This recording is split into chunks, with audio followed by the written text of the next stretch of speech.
You're listening to the DreArea Sports Show, live on YouTube and X. Make sure to like, share, and subscribe.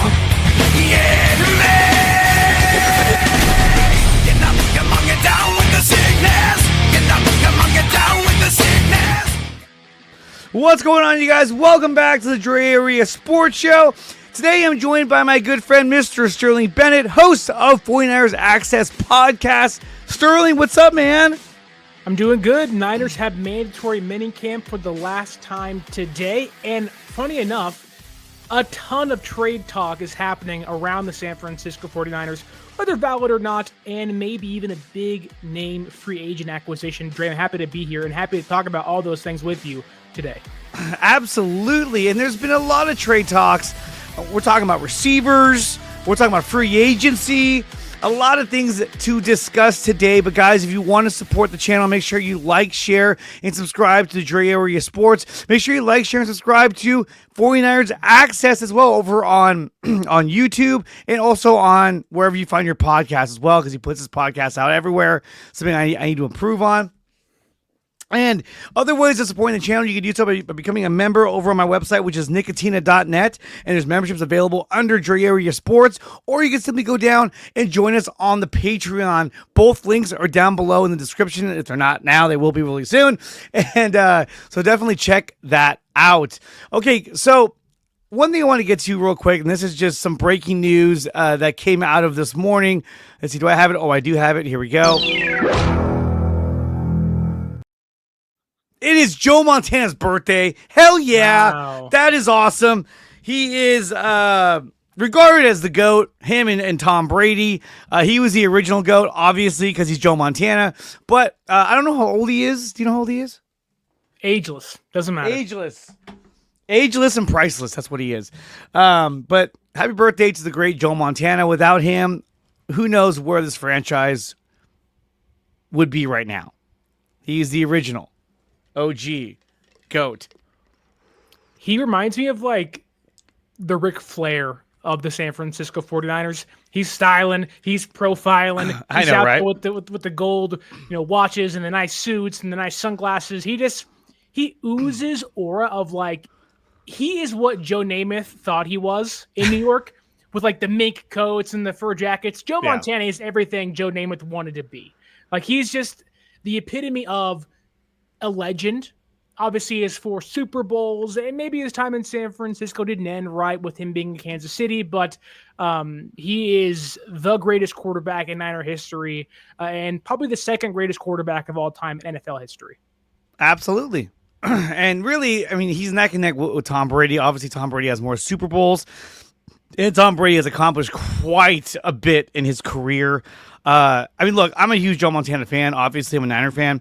But I think that at the end of the day, I think Tom Brady probably holds the trophy as the GOAT just because of all the Super Bowls he's won, all the MVPs he's won, all of his statistics. The guy's incredible.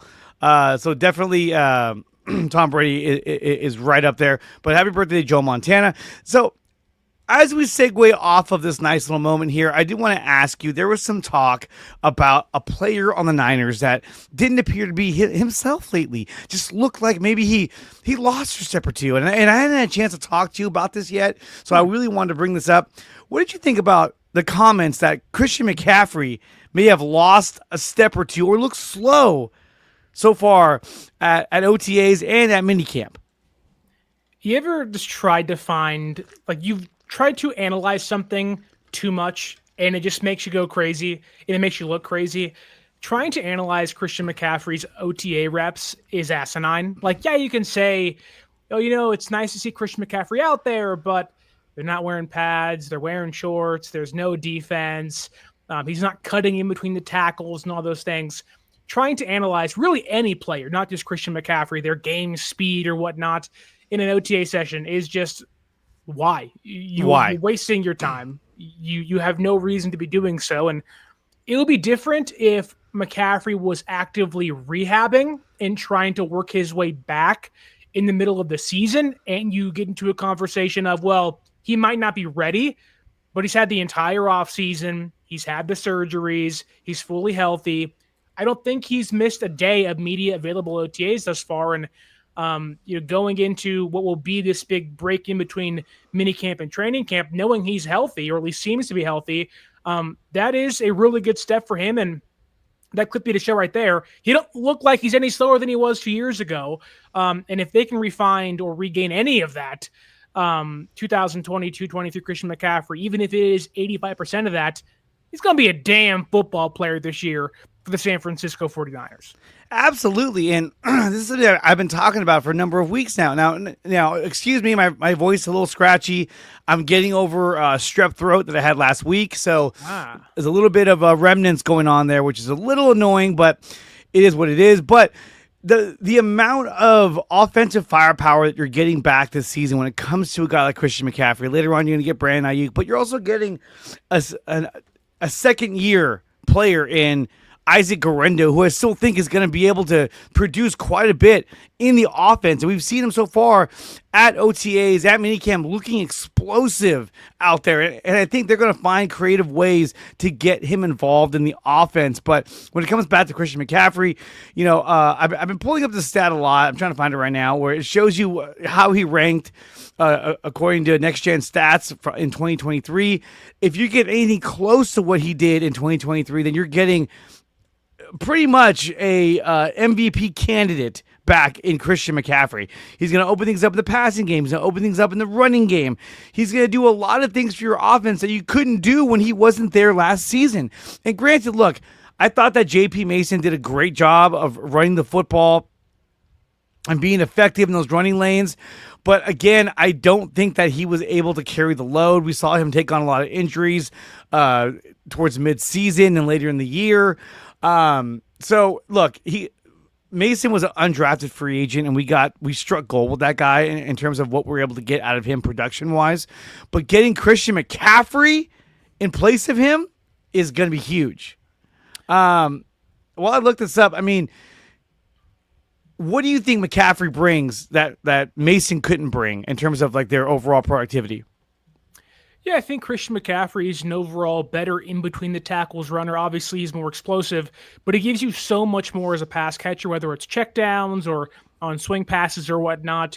I know late in the year last year, we saw a lot of the Guerrero swing passes, what he can do as a wide receiver. That's what Christian McCaffrey can do, and then 10 times above that stuff. He can make anybody miss out there on defense. He does so many things for you that most running backs in football simply cannot, and obviously to expect Christian McCaffrey to return to an MVP level form, I don't think that's realistic. But if you're getting, again, 85% of that player, that's a top 10 running back in football. It's a guy who you know is going to be out there for at least 14 to 15 games for you. And I do think San Francisco needs to do whatever it takes to keep him healthy. But this idea that he looks slow in his case, a meaningless essential ramp-up practice period from OTAs to now leading into training camp, I'm sure Christian McCaffrey is working his tail off behind the scenes in the weight room when nobody's there, and knowing how he operates and never wanting to take days off, he's probably not going 100% in a random OTA practice in front of other people that, in his case, don't really matter. Like, who cares what any reporter thinks of him? All he cares about is Kyle, Bobby Turner, and what his health looks like. And he knows once game time comes around, I'll turn things up then. And just the fact that he's out there matters much more than does he look 100% or look slow or not. I mean, look at these numbers here. I mean, when you look at these numbers that he generated in 2023 with pretty much the same exact offensive line, minus Dominic Pooney, same receiving core, obviously minus Deebo Samuel's right behind him, but a relatively similar team. Brock Purdy, George Kittle. Yeah. This is what you're able to get with a guy like Christian McCaffrey. And I think people are overlooking this, that you're getting a perennial MVP candidate with these kind of numbers. I mean, when you look at the 10-yard plus runs, he had 44 10-yard plus runs. Yeah. Having 2 of those a game is a game changer. This guy had 44 in a season. I mean, that's huge. And so I think when you go back to the comments that were made by a content creator saying he looks slow, to me, this is what it breaks down to. And look, I'm not saying that like, I'm just calling it for what it is. Yeah. the individual was there, watched the OTAs just like everybody else, and then said, oh, you know what? I'm going to say this because it's going to fire everybody up. He looks slow. Looks like he lost a step or two. And then another content creator who I'm friends with said, all the videos I've seen so far, he looks like he's lost a step or two. Well, those videos came from the same guy who posted the original post because that guy was there. And so when someone's sending you videos saying, dude, guy looks slow, check this out. It's all the same type of narrative. And so what happened? Everyone got fired up. Everyone's talking about it. I'm talking about it right now. So what he wanted, the original content creator, what he wanted, he got. Because it was just to drum up conversation, to drum up interaction. And that's all it was. It doesn't mean anything. He's running in sweatpants around cones, around ghost offenders. I'm sorry. If you think he looks slow and that he's lost a step or two, then you know what? You're just trying to drum up drama and interaction and clicks, and that's all that was. That's all that was. Yeah, my perspective on it, having been there at training camp and OTAs and mini camp, is that it's really hard to get every rep of every player. Like, you can't see them all. It's literally impossible. So whether he was watching defense or say I'm there and I'm watching the offense, you're not going to see every single rep of every single player on any given practice day. You're going to have to focus on a group or get small glimpses of those groups until team drills come along. And I don't think Christian McCaffrey has taken part in team drills throughout a lot of the days of OTAs and minicamp. And so it's not to discredit that, because my thought was that could be true once game time comes around. Maybe there is this kind of reacclimation process for him back on the football field. But to have that takeaway this early into the offseason, while I wouldn't say there is ulterior motives behind it, it certainly raises the red flag. No, there is. There absolutely is, in my opinion. Right. And I think a lot of people hold the same opinion that you do. And you're not, I'm not going to say you're wrong, but just being there, you cannot be in all four corners. And so the one day that person watches Christian McCaffrey run, the next day, if he's not watching him or doesn't get the entire picture, you're getting a very minimalized version of what Christian McCaffrey is actually doing and putting on the football field. So you really have to take with a grain of salt that report and everybody else's for that matter. I know the majority of people said he looked great and looked quick and looked fast and bouncy, and that's been the overwhelming majority of people saying that every single day. But even then, having been there before, I can't go on the football field and definitively say, wow, this guy looked great in drills, knowing I watched 3 or 4 reps and then watched the other 10 to 35, 90 guys the equal amount of time. So it's just, you cannot be that concrete in your statements, knowing that there's no way that creator sat there the entire practice glued in on Christian McCaffrey. There's no way. No, because you're not doing your job at that point in time. You have to watch everybody. And if he did, it really is a disservice to those that are reading the content and watching the content, knowing that if you only saw 5 reps out of the 35 he did, that's not a great percentage to have that takeaway from. No. And like I said, it's just a drum up interaction. That's all it was. Nobody else said he looked slow. Larry Krueger didn't say he looked slow. Tim Kawakami didn't say he looked slow. Matt Barrows didn't say he looked slow. It's just something that say, hey, I'm going to say this, and guys, back me up on this, all right? People are going to freak out. Watch. And that's all it is. They're content creators. I don't want to say it's what we do, but it's what some of us do, is drum up controversy for interaction. And that's all it is. It did feel like, the Niners don't have any contract issues. I can't blame anybody for what's happening, or, so I had to create this, which again goes into the content creator standpoint. Again, what is being said could come true in the next 2 months. And at that point in time, we could talk about it. But it did feel like, let me get ahead of this in case I'm right, so I can say I'm right. When in reality, the odds you're going to be right are very, very slim without having the entire picture of what's actually Christian McCaffrey's doing on a day in, day out basis. Yeah, absolutely. And I think that Christian McCaffrey's going to have a big year this coming year. I think that, having Dominic Pooney He better. Yeah, exactly. But having Dominic Pooney out there, I mean, he really didn't get a chance to play with him all that much last season. And then they did draft a few other offensive linemen. I think some of those guys are going to play, have a chance to play. I know Ben Barch will probably be out there at left guard. So we have a shot to see a whole different kind of offensive line, similar but a little bit different. Trent Williams, he's there as well, and that's another thing too. Is that with Trent being there, that's another story that you can't really exaggerate off of because he's been there for the first time in years. He's allowed himself to attend OTAs, which he hasn't done that before in the past, at least in a very, very long time. So it's showing now that he's dedicated. He wants to be there. He wants to win. And I think he realizes, too, that like his career is coming to an end sooner rather than later. And so it's like, hey, look, I can either stay at home and work out, or I can just be there, be around the team, be around the players, and just enjoy the time I have and just embrace it and just get fully immersed in it because I want to win this season. Because, look, he finally made it to the Super Bowl and they lost in a game where he got called for, I think, 2 penalties. He wants to get back there. He wants to win a Super Bowl, and I'm glad to see that Trent Williams is there in the facility with the players. How big of an impact do you think that is, having Trent Williams there in the facility at OTAs and at the mandatory minicamp?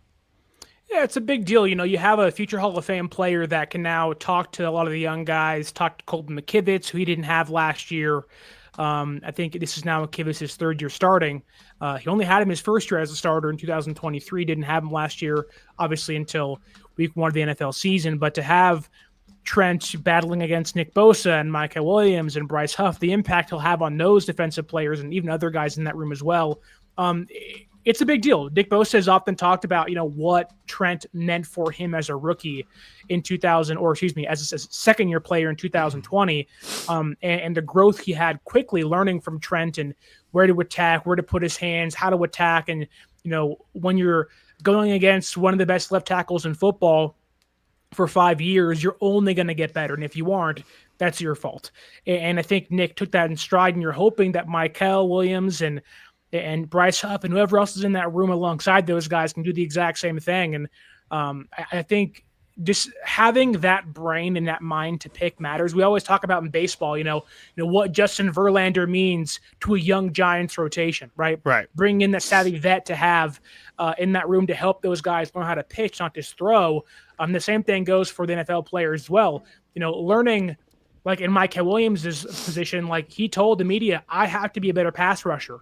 What better of a person to learn from to get better as a pass rusher from Nick Bosa, but also Trent Williams, who has literally seen every pass rush move in the book, how to attack, where to attack, his weaknesses, his strengths. And so that's a very kind of microscopic point of view, but to have Trent in meetings and with Chris Forrester in the offensive line meetings, like all of those things come back to how important Trent is to the room, to the team, as a captain, as a leader, because when you are a leader like George Kittle and Fred Warner and now Trent and Nick Bosa, you are tasked with helping the next crop of young core players.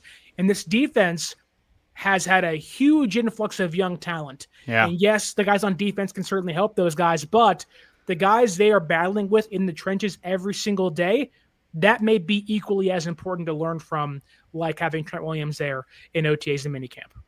And Trent Williams did talk to the media yesterday. He did talk about his retirement. Let's go to that and hear what he had to say. Oh, I took it off. There we go. I didn't give it a lot of thought, honestly. I just feel like, I do myself and my teammates a disservice if I'm looking towards the end. And, I'm paid. People count on me to be here now. And we got goals and aspirations as a team. I just don't think putting brain power towards that helps us get to where we want to go. So, when it happens, it happens. I feel like I know. I think one day coming in, I should know when it's getting that time, and then I do the responsible thing and let them know early enough so that they can make the adjustments needed. Think about. So that's what he talked about in terms of retirement. He also mentioned too he could play up till the age of 41. That's what he says. But it also says like, look, he's realizing, hey, look, I want to embrace this. I'm going to be a part of this. These guys are relying on me. And I think he knows that last season that was not a good look. And I don't think he meant it to be that way. It's just that's how it kind of played out. And I think he knows that, like, hey, look, this year I got to bounce back stronger, and I got to be a better guy, a better player this next season, because last season that really sucked the way that played out. And and then we got this troll in the chat. Hey, ladies. I do think you're right that this. While I wouldn't say it was a bad look last year, I think when it's compounded by Christian McCaffrey also getting a new contract, Aiyuk's holding, him getting a new contract, coming off a Super Bowl year in which they lost in a heartbreaking fashion in overtime, the fan base wants their players to get back in the room, get in there immediately, be like overly just pushed to be like, we got to fix this, get it right, do it again. And last year, that didn't seem like that was the first priority for a lot of people on the football team. Now, obviously, I think they all want to win, and how being 6-11 impacts them, I think we'll see this year, and it already has, having every single player be in the room together on day one. But I think last year left a sour taste not only in the fans' mouths and the coaching staff's mouths, but also the players' mouths. Like when you go from a near Super Bowl champion, even closer than they were in 2019, to then 6-11 in last place in your division, when you have a lot of the exact same players on the roster, that's embarrassing. And I think for them, knowing that to get back to square one, restart the process with a lot of young players on the roster, it takes everybody to join in. And I think having Trent and Kittle and Bosa, all those guys there, it matters. And I think they realize that, we can't take these things for granted. And being in this window they currently have, although I know many analysts think it's closed, they don't believe that. They think it's wide open still. And I think that they want to capitalize on it while they can.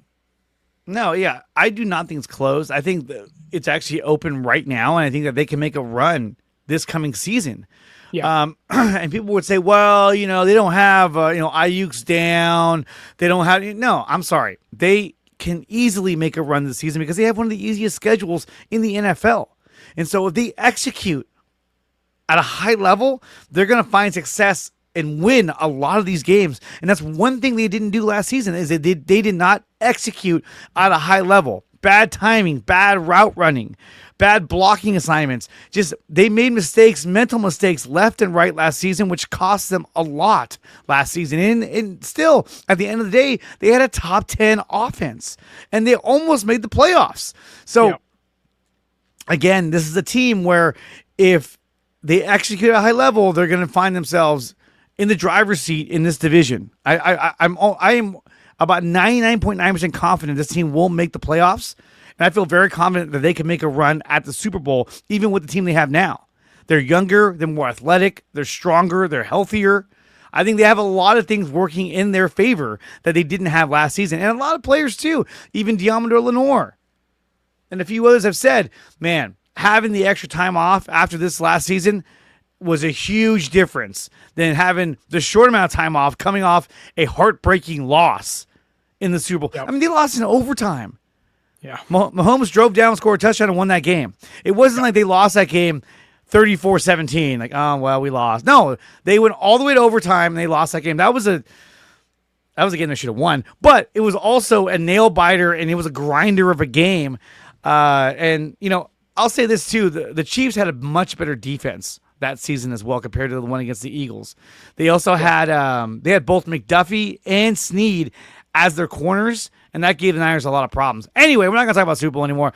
But speaking on Brock Purdy, Trent Williams did have this to say about Brock Purdy after mandatory minicamp yesterday. It's super, super fulfilling just to watch a guy like Brock.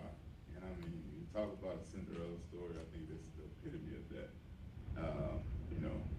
Guy from making, a few $100,000 a year to making $50 million a year. It's astronomical, and it couldn't have happened to a better guy.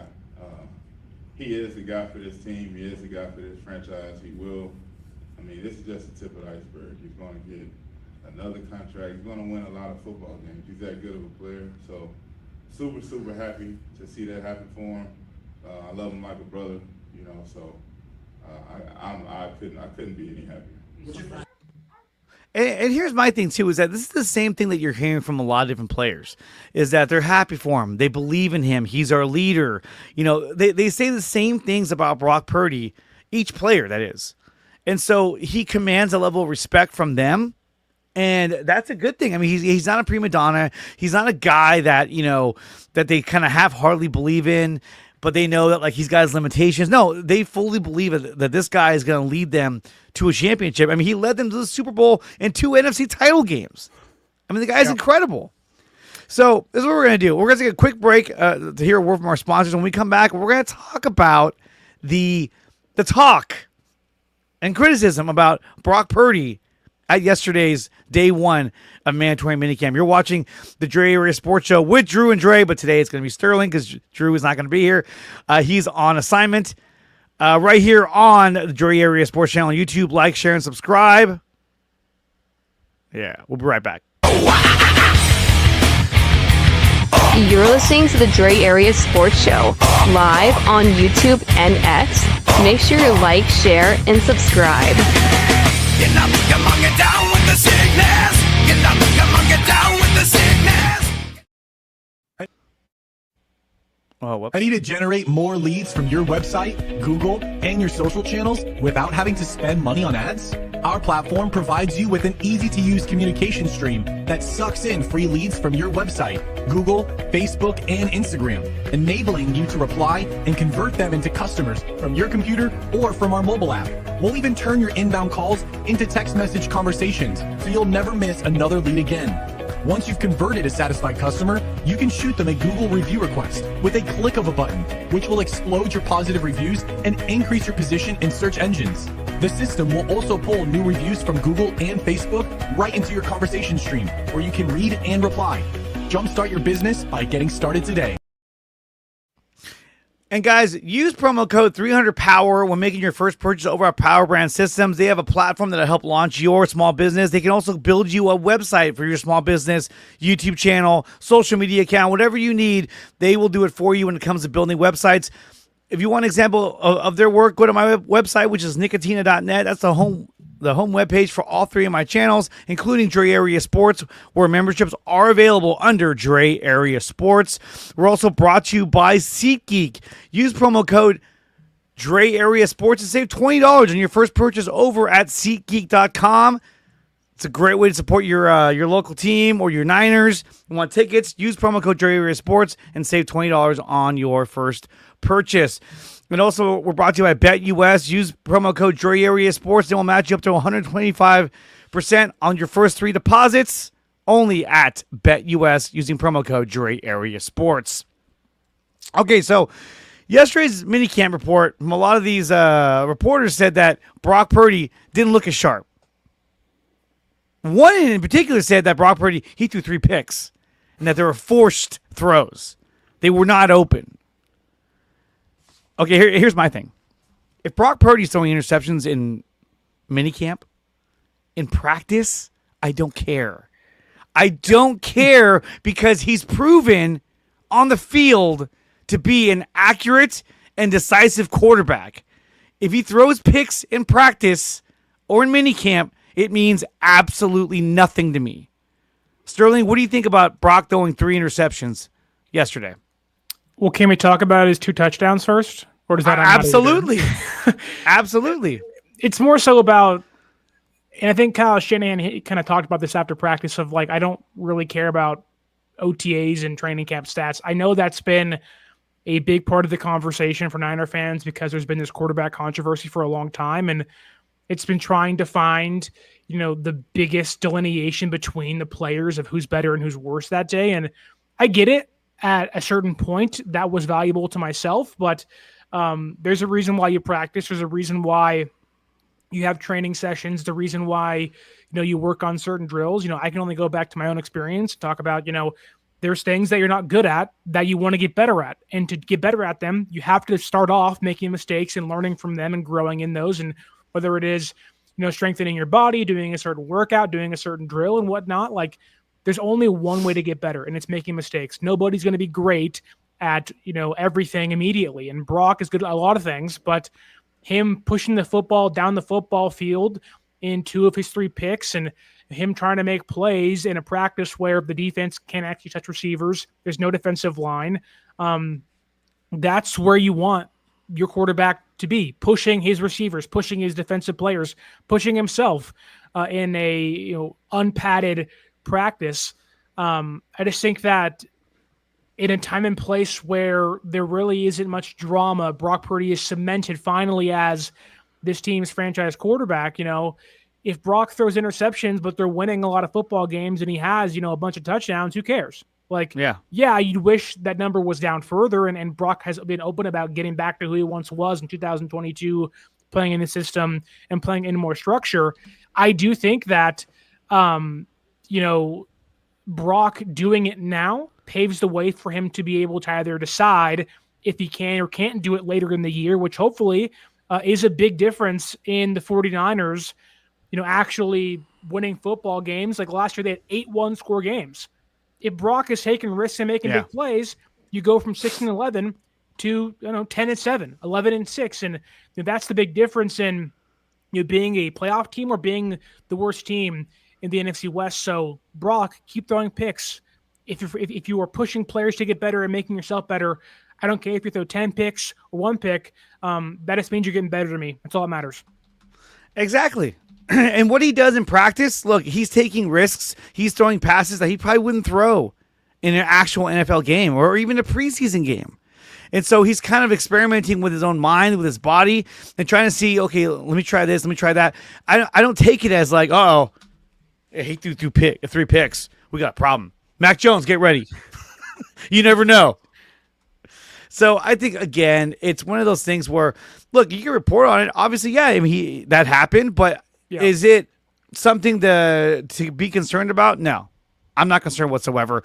It's also important to say that not every interception is built the same way, right? Like Brock yesterday threw a deep pass to Jacob Cowing that was thrown towards the middle of the football field, trying to force a play down the field.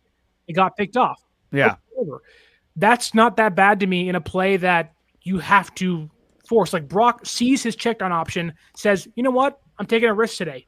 It's 1 rep of a 45 rep practice, 50 rep practice, an hour and a half long practice. Why not? What do you have to lose? It doesn't matter now. The only egregious one was really the one to D Winters that was hit over the middle of the football field. You didn't see him. It's right to him. You didn't see him. Yeah. Those are the ones you say, okay, that's not great. And maybe you talk about Brock's height and his vision and all that stuff, and that's a fine conversation to have. But 2 or 3 picks were not, these, oh my God, what egregious mistakes those were. It's Brock trying to make plays, 1 being undercut and 1 just being a deep ball down the football field. They got picked off. So 1 of 3 isn't that bad, in my opinion. It's not that bad. Oh, and we got some super chats we have to get to, so let's go to Aaron from 49ers First Takes for $5. He says, I'm looking forward to seeing a refreshed, motivated, and youth-infused squad. And hurry and get monetized, Ray, so I can donate to you too. Well, you can always join my Patreon as well. That's the best way to do it. Or just like and subscribe. Or just like and subscribe. Well, he's already subscribed. He's on my channel. Do it again, Aaron. Make a new account and subscribe to that. Yeah, seriously. I mean, why not? I'll do it. And we got another super chat here from Caleb Daniels. Not Caleb Williams, but Caleb Daniels saying, love this channel. He's talking about mine. Was reminiscing earlier on Shante Spencer and Nate Clements and wondering your thoughts on their careers in San Francisco. Jeez, we're going way back. I thought Nate Clements was he was good at times, but he was not the consistent shutdown corner that we need him to be. But when the ball got in his hands, he knew what to do with it. And he was good at returning the ball, intercepting the ball. Although there was, I forgot what play it was. I saw him drop a couple of picks. I was like, dude, we're getting paid a lot of money. You should hang on to that. I remember when they signed Nate Clements, I'm sure like every other Niner fan, he was like, this is awesome. He was the best cornerback in football last year at Buffalo. It's a big splash. We're trying to grow this thing. Alex Smith is there if he can become the number 1 overall pick that he was. Everybody was stoked. Cornerstone players, and he just never lived up to the hype. He was often kind of overlooked, and kind of surpassed by other cornerbacks in the room. I will say this, though. I am the ultimate Shante Spencer fan. He's often forgotten in San Francisco. Oh, yeah. Wasn't the best player, obviously, but I remember going to the Niners-Cardinals game in like 2007 or 8 with my uncle, and I got the team calendar. And front and center, of all people, is Shante Spencer, Frank Gore, Derek Smith.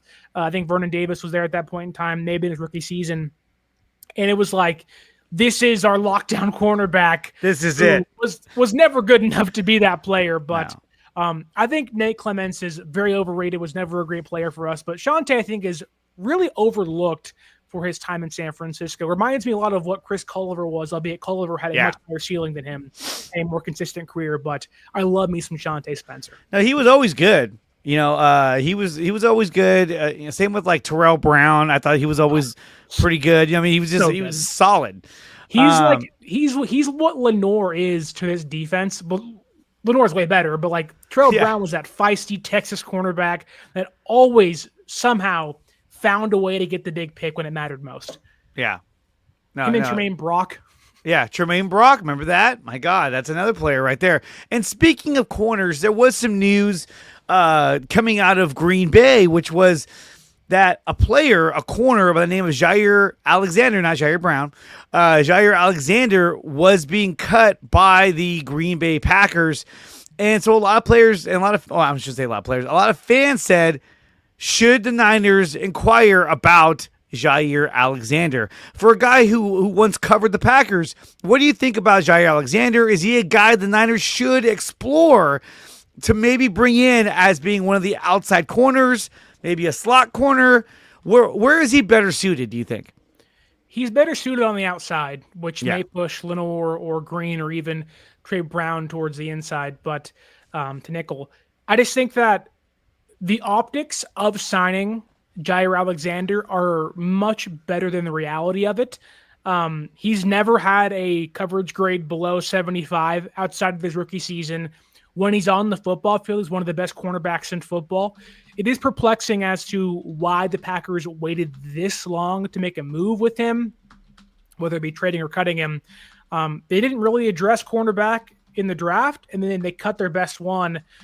This year, obviously, he missed a large chunk of last season, and that's kind of where things end for me when talking about the positive things for Jaire Alexander, because I know San Francisco, there are some concerns as to if somebody goes down, mainly Lenore or Green, you don't have much depth behind those guys. You have Upton Stout, you have Trey Brown, and then you have Darrell Luter Jr. You can maybe plug in Cyree Neal, but there really isn't a lot of great things there that you want to rely on during the year at cornerback. I think that the big issue with Jaire Alexander is you shouldn't sign an often injured player to bank on being a top-tier player for you if somebody else goes down. He's only played 34 of the possible 68 games over the last 4 seasons. So it may depend on the contract, the pricing. Obviously, money's everything, and if he's willing to sign for a cheaper deal, that's great and you don't mind it. But the reports are the Packers tried to redo his contract and get him on a cheaper deal, more incentives, kind of give him an after the season. He said no. So if he's saying no to that, why would he say yes to San Francisco's cheaper contract in a place that has much higher taxes on a defense that he's probably going to be the cornerback 2 or 3? I think he fits all his defense. He has 15 interceptions over his career that obviously plays with San Francisco in kind of the all gas, no breaks mentality Saul likes to have. But I just don't see a future of Jaire Alexander being in San Francisco. I'd much rather wait to see what happens with Jalen Ramsey compared to Alexander. I just don't see a future of him being in San Francisco. I'd watch out for the Dolphins if Ramsey is traded. I'd look out for the Rams. I'd even watch out for Kansas City. But I don't think he has a future in San Francisco. I mean, when you look at his numbers, right? Let me go ahead and just bring this up real quick. So if you look at his numbers, he played in 7 games last season, 7 games the year before that, 16 games full season, right? He's great. And he had 5 picks. He had a good year. Before that, 4 games. So this guy has had a history of being injured. And so, again, if he's requiring to be on the outside, do you take Diamondou Lenore, who's your next who's your best corner and say, okay, we're going to have you in the slot now. I don't know if that's the move you want to do for Lenoir. It wouldn't be a bad move for him, and you still have Renato Green, who's a man coverage kind of guy on the outside, but still, is this the kind of guy you want to invest your money into? And yeah, if he doesn't want to come at a much reduced cost, a cheaper rate, if he wants a lot of money, then no, this is not a guy I don't think San Francisco should waste their money on. This could be another version of Devondre Campbell in the sense that, if he's not performing, they're like, hey, we're going to take you off the field. No, I'm not coming off the field. Who knows?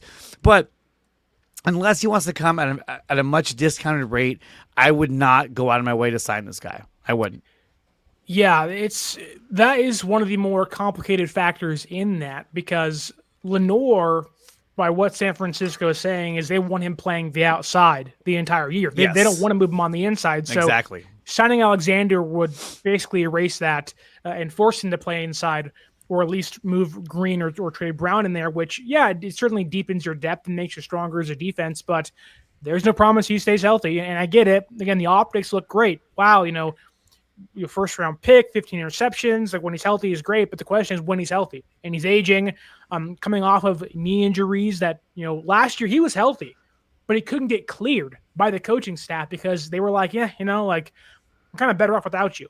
And he didn't play in the playoffs. He didn't play late in the season, and he wasn't part of the Packers' kind of push towards making a playoff run. So Green Bay clearly saw it as kind of a waste of money, waste of space. And even their GM was, like you said yesterday, like, we just couldn't afford to pay him what he was actually giving us. And that's a big part of this, of like, he was overpaid, he was underplaying or underperforming. And the last thing San Francisco should do is let Dre Greenlaw watch Dre Greenlaw leave, cut Floyd, cut Collins, let Hufanga go, let Aaron Banks go, then bring in Jaire Alexander. If that doesn't make any sense to me. Like, you're kind of talking out of both sides of your mouth if you do that. So I would not touch him with a 10-foot pole, in my opinion. I mean, look, if we had one of our players in the secondary, like, Renato Green or Lenoir, who's suffering from, an injury, like something that's going to keep him out right now. But even then, Alexander and his representatives would use that as leverage and say, okay, well, you're going to pay us a little more money. Right. So again, I don't think it's a good fit for San Francisco financially. I think that he could be a big difference maker on the team, but I don't think it's the right fit for this organization and for what we have going right now. And plus, they've already pretty much made it known that they're trying Upton Stout in that slot position. I know Lenoir had a lot of good things to say about Stout. He had a lot of good things to say about Darrell Luter Jr., saying that, this is going to be his breakout year, which I hope it is, because we haven't gotten much of anything from him other than touching the ball in the Super Bowl. But I think that if he can make that turnaround and become more than just a special teamer, that's going to be really helpful. And when we're talking about Darrell Luter Jr., but I would like to see them invest their time and energy into coaching up Upton Stout and get him to be your slot corner. Because if he works out and he can do a damn good job in there, then think about how much money you saved, other than, besides going out and signing Jaire Alexander, who's played in 14 games the past 2 seasons combined. And that's, like you said, getting rid of Greenlaw, getting rid of Hufanga, guys who are consistently injured. It doesn't make any sense to get a guy in Jaire Alexander because, look, when it comes down to these two guys right here, I think that these two, Jalen Ramsey is a guy that I would love to have. Love. Yep. Now, he's another guy, too, that he's an outside corner. Yeah, but Jalen can also He can play all over, though. But I also would be open to moving somebody inside if it meant getting Jalen Ramsey. Obviously, they have to get him via trade, not by a release. But it also helps that, Jalen, he was played in LA for a long time, similar defenses. And you can argue that Alexander as well. Salo was in Green Bay last year as an assistant to Matt LaFleur, and there could be some connection there. But I think Jalen is, playing in Miami, similar defensive styles. There's much more of a, I don't want to say connection, but there's much more of a familiarity. Watch Jalen Ramsey play in San Francisco compared to Alexander. Ramsey, I think, is also a player that wouldn't, although he won his money to do so, I think he wouldn't mind playing safety. I think that's as he ages. I think that's a big thing that could be in the works for him. And maybe I'm wrong there, and that's not the case. But I can see it. I can easily see that. Maybe that's a couple years away. But when I think of top tier cornerbacks that age and turn into safeties, I think of Charles Woodson, who extended his career an extra 8 seasons and became one of the best safeties in football because of it. I think Ramsey kind of inching over the hump of 30, I think would really and should be open to the idea of doing that. And I would love the idea of adding Jalen Ramsey next to Mustafa at safety. Now that may not happen, badass. And maybe SF wouldn't want to do that, and maybe he'd say no under his current contract. But if that's possible, then yes. And I think if you can keep Lenore and Ramsey on the outside, move Green to the inside where he loves playing press coverage, you may have a really good trio, but it all comes down to financials. I don't know how much money San Francisco wants to pour into the roster after kind of gutting it this past offseason. I mean, Ramsey would be a game changer. I've always been a big fan of Jalen Ramsey, even when he had his feud with Deebo Samuel. Guess what? Deebo's gone now, so you don't got to worry about that. Like, hey, Deebo's gone. Let's bring him in. Hey, look, I think Jalen Ramsey has always been a game changer. Even back when he played for Florida State, I loved him then. I was like, this guy is – you could tell he was a man among men at Florida State. I was like, this guy's a badass. And we've seen what he can do in Miami. We've definitely seen what he can do in with the Rams in Jacksonville. So wherever he goes, he makes an impact. So I'd be all for us trying to get Jalen Ramsey. Obviously, it would depend on what they'd have to give up to get him. But a future, draft pick, I'd be down to give up for a guy in Jalen Ramsey because of his, not just his experience, but his skill set. And the guy is a gamer. He has a nose for the ball. And yeah, I think that this is a guy that could convert to a safety. Imagine him with Mustafa. That would be really, really nasty out there. In the back of the secondary. And Mike Gee, you just show up here and you're like, Shanahan is gone if no playoffs. Possibly. I don't know for sure. No.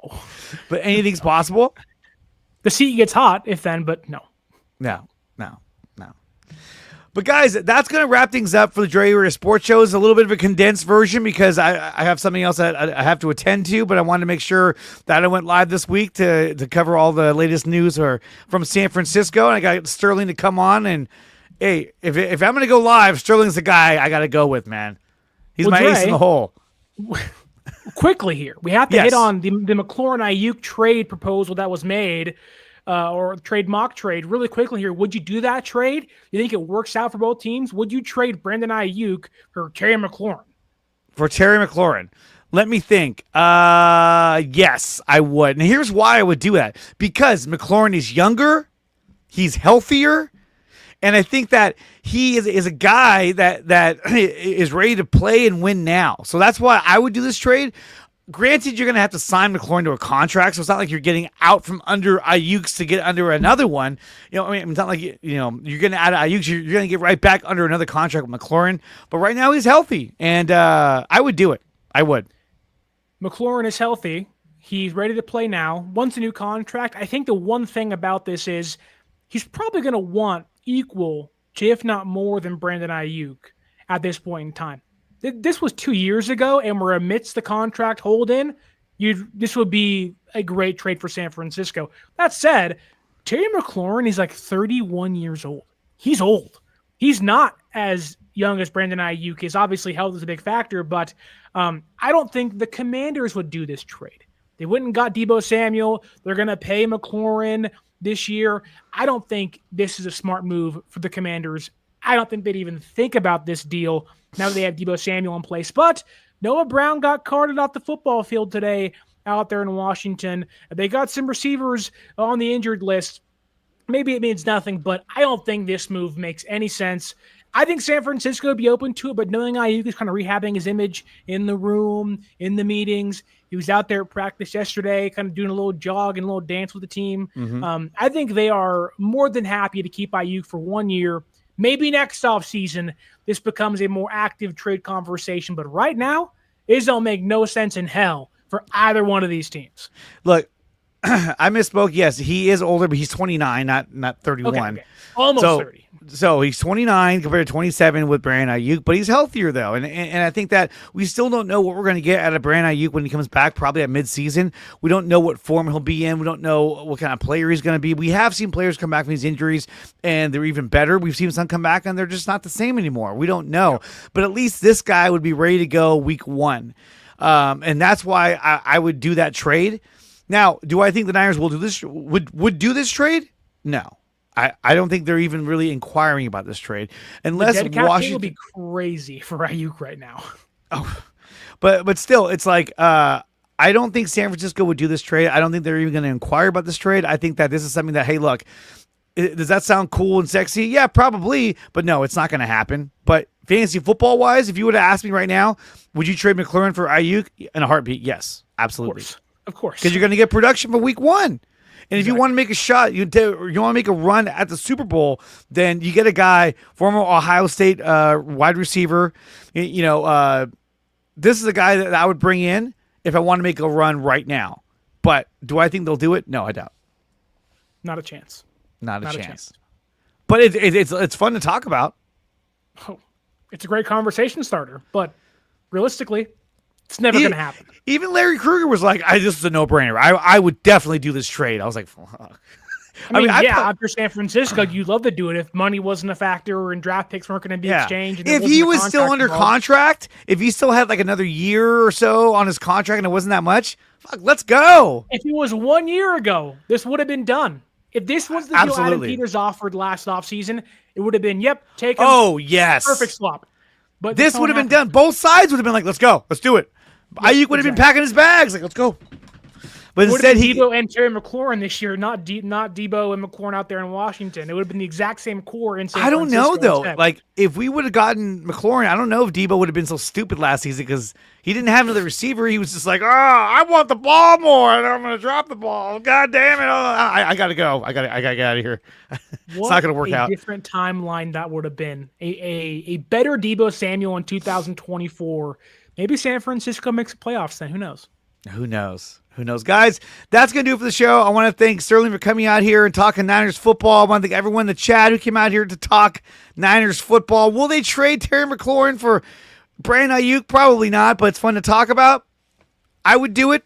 I'm looking at it from like a fantasy perspective. I would totally do it, but it's likely not going to happen. But like I said, it's fun to talk about.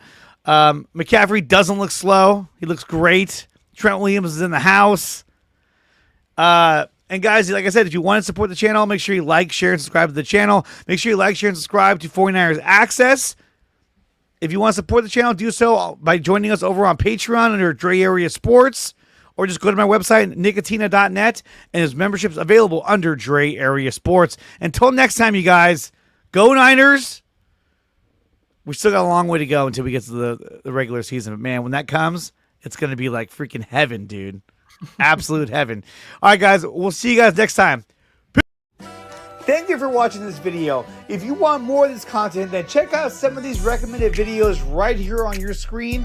Make sure you like, share, and subscribe to the channel. And if you want to support the channel, you can do so by going to my website, which is nicotina.net, and there are memberships available under DreArea Sports.